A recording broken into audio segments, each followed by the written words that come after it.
Une thèse sur quoi? Sur rien. Ah bah c'est bien, ça prend pas beaucoup de temps, ça. Alors si je peux me permettre de te donner un conseil, c'est oublie que t'as aucune chance, vas-y fonce. On sait jamais, sur un malentendu ça peut marcher. Bonjour et bienvenue dans Parenthèse numéro 4. Il a été dur à écrire cet épisode. C'est pour ça qu'il n'y a pas eu de numéro depuis le mois de décembre et que pendant ces 5 mois et encore maintenant, j'expérimente la souffrance psychique du doctorant, peut-être le burn-out. Au début, je voulais faire un épisode pour parler du coût financier de la thèse, notamment en sciences humaines et sociales. On va dire SHS parce que les sigles, c'est pour la vie. Donc le coût financier de la thèse chez les étudiants qui bossent en travaillant par ailleurs. Et puis est arrivée la question de l'augmentation drastique du coût des inscriptions pour les étudiants extra-européens. Et puis je me suis dit qu'il faudrait aussi parler des risques psychosociaux de la thèse. Ça fait beaucoup de et puis. Je sais pas si on parlera de tout dans cet épisode. En fait si, je sais qu'on parlera pas de tout. On va prendre notre temps, surtout que j'ai reçu des témoignages d'autres doctorants dont je voudrais relayer la voix. Mais l'actualité nous rattrape. En effet, il se passe des choses importantes dans l'ESR. C'est le petit nom de l'enseignement supérieur et recherche. Ouais, je sais, c'est chiant les sigles, mais il va y en avoir plein. Tout d'abord, il faut savoir que comme les autres étudiants, le doctorant paye des frais d'inscription, quelle que soit sa situation. Qu'il soit financé sur fonds propres, chômeur ou financé par une bourse, c'est pour tout le monde pareil.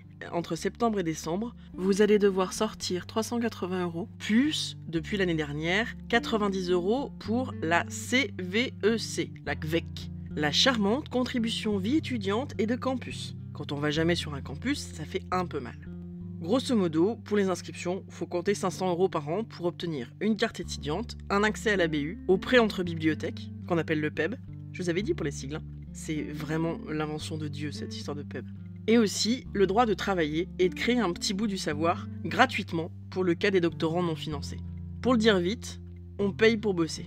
Le but n'est pas de se plaindre. Sur un an, c'est pas si conséquent et évidemment, ça n'a pas de commune mesure avec ce que coûte notre formation et notre encadrement.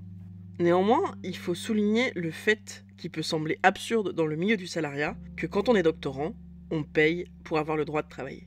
Ce que je viens de vous décrire, c'est la solution la plus favorable, celle d'un étudiant français ou européen. En mi-novembre dernier, Frédérique Vidal, ministre de l'Enseignement supérieur, de la Recherche et de l'Innovation, lance le plan « Bienvenue en France », sous-titré « La stratégie d'attractivité pour les étudiants internationaux ». Sur le principe, c'est cool, Dans les faits, derrière ce nom chaleureux et ce visuel centré sur la Tour Eiffel, c'est vrai en France, il y a des facs qu'à Paris. Il y a un piège. Un piège qui, malgré les protestations des syndicats étudiants et de nombreuses universités, est passé au journal officiel le 21 avril 2019. Les étudiants extra-communautaires devront donc payer 2 770 € d'inscription en licence et 3 770 € pour les étudiants en master et en doctorat. L'addition est salée puisqu'on parle d'une augmentation de 1500% au KLM. Le joli site de l'enseignement supérieur nous promet des exonérations et un triplement des bourses. Autant vous dire que cette mesure va freiner l'inscription des étudiants extra-communautaires, en particulier les plus pauvres. Et là, je laisse la parole à Guillaume Bureau, qui m'a écrit une belle analyse sur la question. Et cette décision totalement arbitraire, en plus de priver l'université française de pas mal de talents, car le talent ne dépend pas de la taille du compte en banque, rappelons-le, ferme clairement ses portes à l'universalité. En somme, on commence déjà à détruire du savoir qui est précieux pour la science. Mais au-delà de cette situation ubuesque, ce qui reste à craindre, c'est que cette augmentation des frais d'inscription soit généralisée à l'ensemble des étudiants, peu importe leur nationalité. Et cela va amener à 2 situations que l'on retrouve aux États-Unis notamment. L'exclusion d'une partie de la population et un surendettement des étudiants par le biais de prêts étudiants. Car on le sait, l'argent demeure le nerf de la guerre. Et si jusque-là l'université était un temple du savoir pour tous, rappelons-le que l'on peut y accéder en auditeur libre, elle va devenir une entreprise qui devra être rentable. 15 universités ont déjà expliqué qu'elles allaient contourner ces droits d'inscription prohibitifs en utilisant leur droit à exonérer 10% de leurs étudiants des frais d'inscription. Mais ça n'ira pas sans mal. Dans ma fac de rattachement, il y a plus de 14% d'étudiants étrangers. On fait comment? On tire au sort? Cette histoire de frais d'inscription, c'est grave.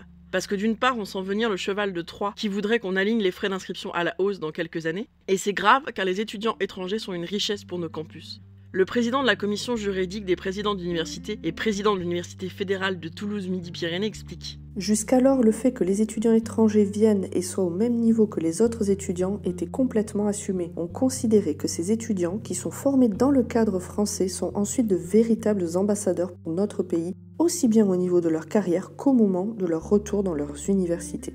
Il y a quelques années, j'ai eu la chance de participer à un colloque à Tunis. J'y ai rencontré 4 chercheuses à la pointe des questions de genre et de famille pendant la période moderne en France. Elles avaient pu passer les 3 ans de leur doctorat en France. Avec les nouveaux frais d'inscription, qui sait combien d'entre elles auraient assumé le coût financier d'un doctorat. C'est une perte sèche de connaissances, alors même qu'elles continuent à exploiter des fonds d'archives et de bibliothèques françaises. C'est pour ça que je suis contre cette hausse de frais d'inscription pour les étudiants extra-communautaires. Le mur de l'argent va nous priver de chercheurs et de chercheuses brillantes. Et clairement, la production intellectuelle est bien moins inutile qu'il en a l'air. Je voudrais remercier Guillaume Bureau qui m'a envoyé une passionnante contribution que vous retrouverez sans doute dans le prochain numéro, ainsi que tous les autres doctorants et chercheurs qui ont bien voulu parler de ce sujet avec moi, sur Twitter, dans les amphithéâtres ou devant les machines à mauvais café dans les BU. Dans le prochain numéro de parenthèse, fin mai si tout va bien, on quitte la politique. Je vous parlerai du burn-out et de la situation financière et sociale des doctorants sans financement. Si vous avez du temps, je vous propose aussi d'écouter les podcasts du label qui nous produit, Podcut, en particulier Calice de Limite, un podcast sur le whisky, accessible à ceux qui n'en boivent pas, comme moi. Je vous invite à continuer à me prêter vos oreilles pour suivre ce journal intime d'écriture de thèse. À tout bientôt.